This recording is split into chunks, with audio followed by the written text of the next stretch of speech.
अस्सलाम वालेकुम नाज़रीन, वरसिरे वारसी न्यूज़ आया सज्जाद चांडियो। नाज़रीन, मेहर वाक़े के 2 साल मुकम्मल थी विया आहिनि। सुभाणे 17 जनवरी ते जुमे दिहाड़े मेहर जे शहीदनि जी 2 वरसी मल्हाई वेंदी।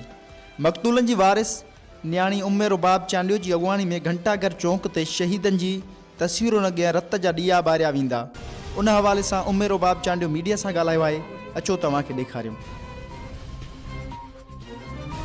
सुभाणे 17 जनवरी ते जेका असां रैली अनाउंस कई आहे, मूंखे यकीन आहे त मुंहिंजे मेहर जे जेके बाशूर अवाम आहे, गैरतमंद भाइर आहिनि, सभई गॾु थींदा। ऐं मूंखे उमेदु आहे त समूरी सिंध जे भाइरनि पहिरें ॾींहं खां जेको मुंहिंजो साथ ॾिनो आहे ऐं इनशाला मूंखे यकीन आहे उहो आख़िरी दम ताईं मुंहिंजो साथ ॾींदा जेसिताईं मूंखे इंसाफ़ नथो मिले। त मां पंहिंजे भाइरनि खे इहा रिक्वेस्ट कंदमि त सुभाणे 4 बजे मुंहिंजे घर खां जेका रैली असां कढूं पिया शोधाए मेहर जे लाइ, उन्हनि जे इंसाफ़ जे लाइ, जेका असां 4 बजे मुंहिंजे घर खां निकिरंदासीं, घंटाघर चौक ताईं वेंदासीं, जिते असां रत जा ॾीआ ॿारे शहीदनि खे भेटा पेश कंदासीं।